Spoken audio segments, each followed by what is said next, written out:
Est-ce que dans ta playlist, tu glorifies Dieu? Dans ta manière de t'habiller, est-ce que tu glorifies Dieu? Dans ta manière de parler, est-ce que tu glorifies Dieu?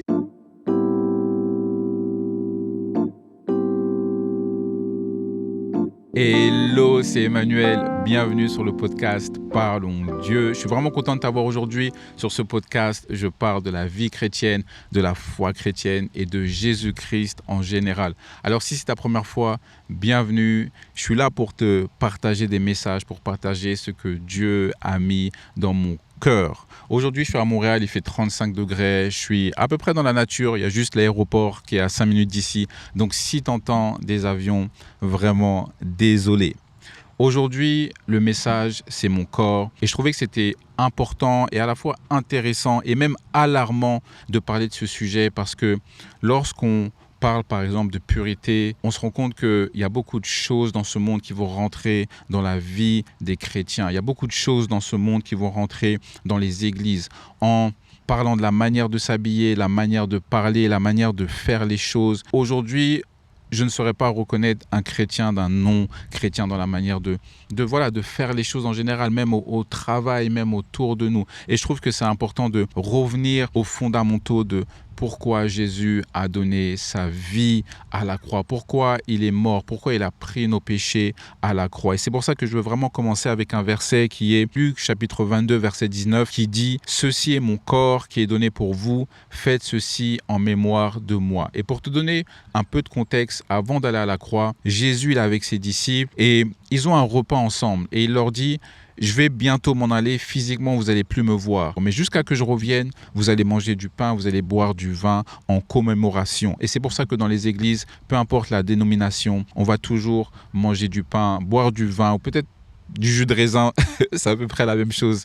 Mais vraiment, l'objectif, c'est pas de faire un rituel, mais c'est vraiment de se commémorer le retour de Jésus-Christ. Et pourquoi on fait ça? On fait ça parce que Jésus il a donné son corps pour nous, parce que Jésus, c'est le fondement vraiment de notre foi. Il a souffert physiquement pour nous. Jésus, c'est la nouvelle alliance. Dans l'Ancien Testament, pour se faire pardonner de leurs péchés, ils devaient couper des brebis, égorger des brebis, des moutons, faire couler du sang pour se faire pardonner de peut-être un seul péché dans la journée qu'ils avaient fait. Mais grâce à Jésus-Christ qui était l'être parfait, qui était la brebis parfaite, on n'a plus besoin de faire ces rituels parce que par la grâce, par le fait qu'il a pris nos péchés sur lui, parce que c'était l'homme parfait, c'était la brebis parfaite, on n'a plus besoin de faire ces rituels. On est sauvé par la grâce de Jésus-Christ seulement. Et pourquoi je veux vraiment parler de notre corps aujourd'hui? Parce que je trouve que c'est un sujet vraiment intéressant et important en 2026 de savoir que avec tout ce qui se passe dans le monde, tout ce qu'on voit sur les réseaux sociaux, dans les films,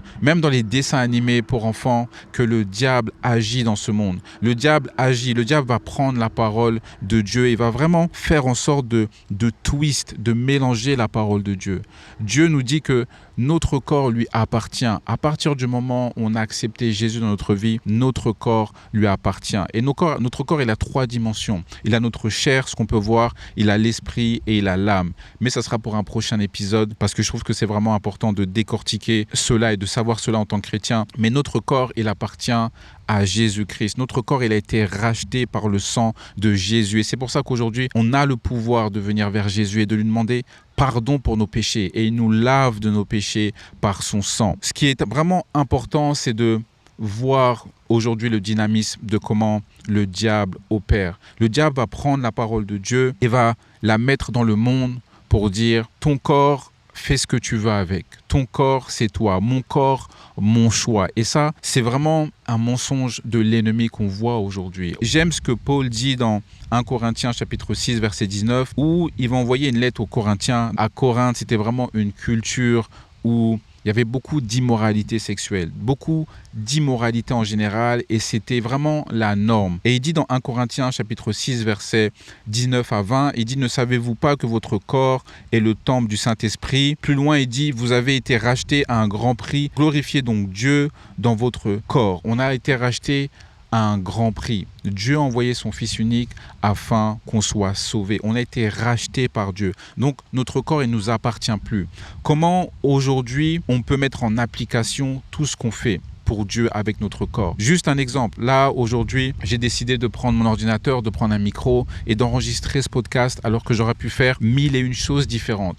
Mais j'ai choisi d'enregistrer un podcast pour parler de la parole de Dieu. Donc, je mets mon corps en action. Mais ça peut être aussi au travail. Lorsqu'on est au travail, est-ce qu'on respecte les heures? Est-ce qu'on fait le travail que notre boss nous demande de faire? C'est nos choix du quotidien, c'est notre manière de parler, notre manière de vivre. Et on doit glorifier Dieu avec notre corps. Ce que j'aime avec Paul, c'est qu'il ne voulait pas juste glorifier Dieu avec des mots ou avec des lettres. Il voulait vraiment glorifier Dieu avec sa vie, avec son corps. Et en tant que chrétien, on est amené à avoir une mesure supplémentaire. On peut être chrétien, mais sans être vraiment chrétien. On passe du temps avec les éléments électroniques qu'on a entre nos mains.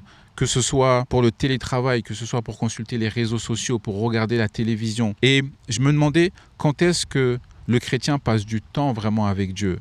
Quand est-ce que le chrétien ouvre sa Bible? Parce que si on passe 10 heures dans une journée avec toutes nos choses électroniques, avec nos téléphones, avec nos tablettes, avec notre ordinateur, et qu'on passe que 30 minutes avec Dieu à lire sa Bible ou juste à prier 5 minutes le matin, si aujourd'hui on passe plus de temps avec nos tablettes, il y a un problème. Si on passe plus de temps avec les réseaux sociaux qu'on passe avec Dieu, ça veut dire qu'on est dirigé par les réseaux sociaux, on n'est pas dirigé par Dieu. Parce que ce qu'on voit aujourd'hui à la télévision et dans les médias va à l'encontre de ce que Dieu veut pour nous. Et j'entends beaucoup de chrétiens des fois qui disent « mais je sens que Dieu est loin, je sens que Dieu ne me parle pas, je sens que Dieu est silencieux ». Et j'ai envie de dire, oui, Dieu est silencieux parce que tu ne passes pas assez de temps avec Dieu. Et moi-même, le coupable en premier, lorsque je vais trop travailler ou je serai devant mon ordinateur pendant trop longtemps, je sais que le Saint-Esprit met une conviction en moi, que tu dois arrêter, que tu dois aller lire ta Bible. Et maintenant, on a toujours deux choix. Dieu nous donne toujours le choix. C'est pour ça que c'est un Dieu qui est vraiment bon et qui est vraiment parfait. Il ne va pas nous obliger à lire notre Bible parce que Dieu ne nous a pas donné de rituel vraiment à faire pour qu'on soit sauvé. Dieu ne nous demande pas de prier 5 fois par jour. Dieu nous sauve, nous donne la grâce par son Fils Jésus-Christ et on est sauvé seulement par la grâce. On n'est pas sauvé par notre œuvre. Le podcast que j'enregistre aujourd'hui ou le fait de servir à l'église ne va pas me sauver. Je suis sauvé par Jésus-Christ. Mais Dieu veut qu'on utilise notre corps afin qu'on puisse refléter, afin qu'on puisse être à la mesure de Jésus-Christ. Et Philippiens chapitre 1 verset 20 dit « Christ sera glorifié dans mon corps, soit par ma vie et soit par ma mort. » Et c'est Paul qui dit ça. Et avec notre corps, on est censé servir les autres personnes. Lorsqu'on marche dans la rue et qu'on voit une personne qui est dans le besoin, peut-être que c'est une personne qui est sans domicile fixe, on est censé, en tant que chrétien, de servir cette personne. Pas forcément avec de l'argent, mais peut-être avec un sourire, peut-être en partageant la parole de Dieu, peut-être avec un mot de réconfort. On est censé aussi persévérer dans les épreuves du quotidien, dans les épreuves au travail, dans les épreuves de famille. On est censé persévérer. Et comment on fait pour persévérer? On va au pied de Jésus.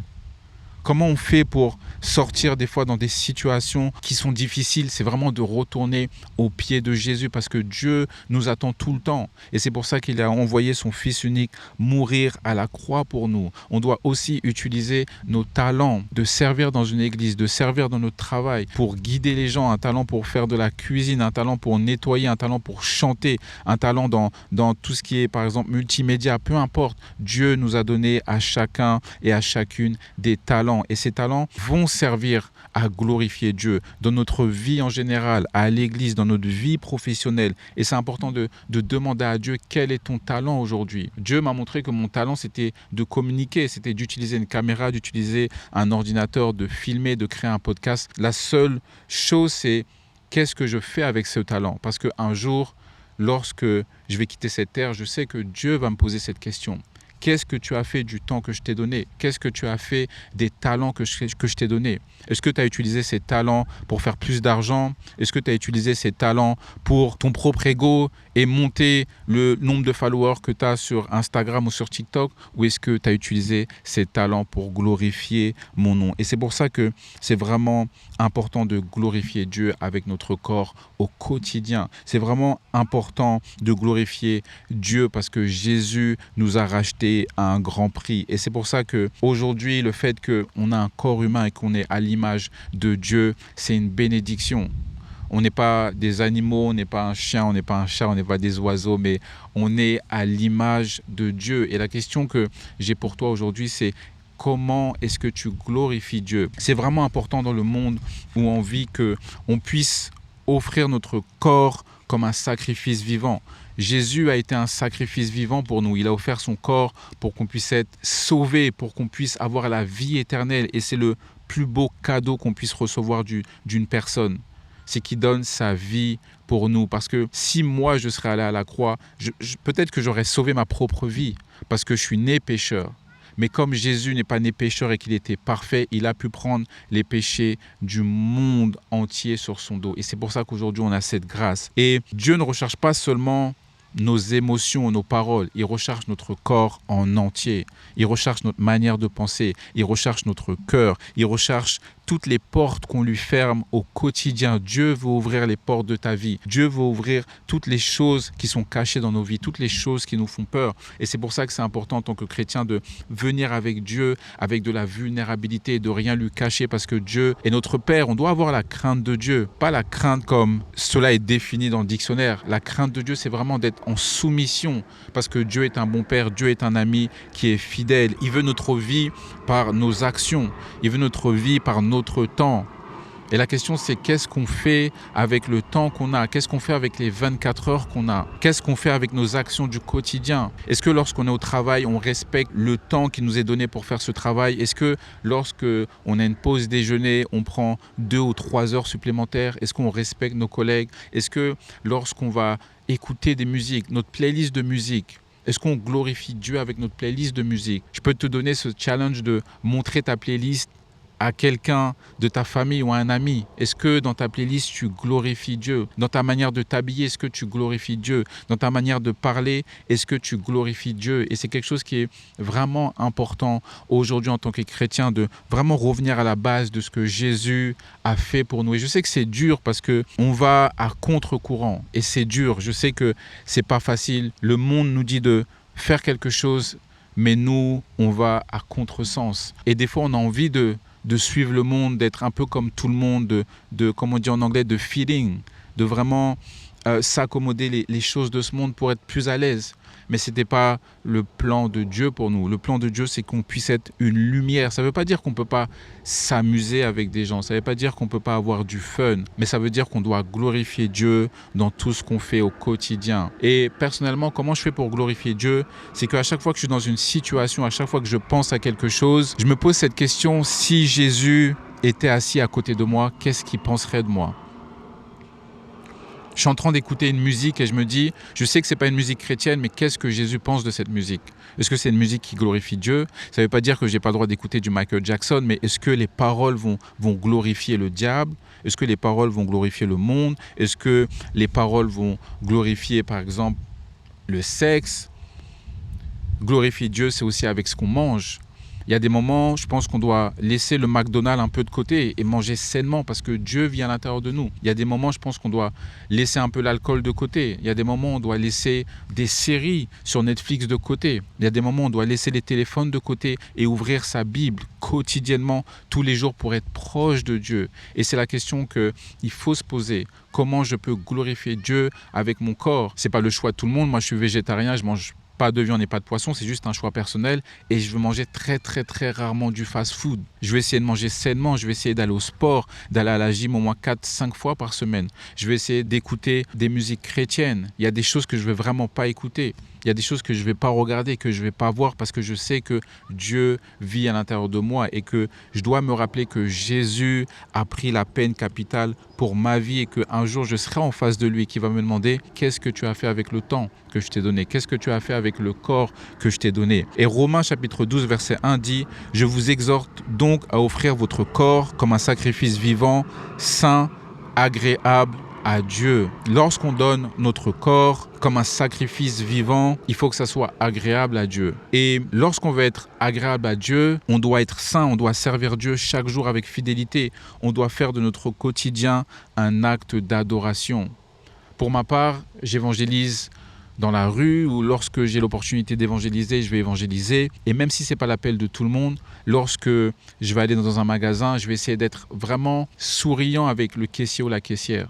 Lorsque je vais rencontrer quelqu'un dans la rue avec ma chienne, je veux vraiment essayer d'avoir une conversation et parler de Jésus. Et ça peut être juste une question. Est-ce que vous connaissez Jésus? Qui peut amener à une conversation. Et c'est comme ça qu'on glorifie Dieu dans notre vie. C'est d'être gentil, de respecter ses horaires au travail, d'être une bonne personne. Pas par notre propre force, mais en imitant Jésus, en étant comme lui, en lisant notre Bible quotidiennement. Parce que si on veut imiter Jésus, on doit lire notre Bible quotidiennement. Et pour conclure, ce message, c'est vraiment de te dire que Jésus il a donné sa vie pour nous et que notre corps, c'est le temple du Saint-Esprit et qu'on est appelé à glorifier Dieu avec notre corps. Personne n'est parfait, on n'est pas comme Jésus, on a tous nos défauts.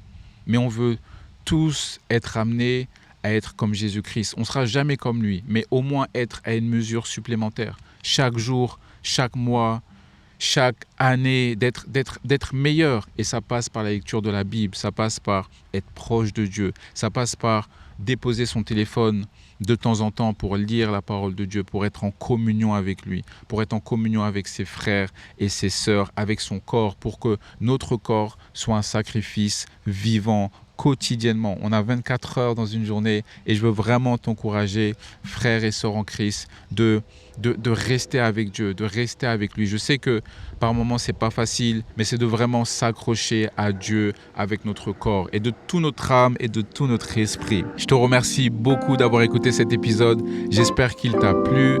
Surtout, mets un like et mets en commentaire comment tu peux servir Dieu comme un sacrifice vivant. À plus.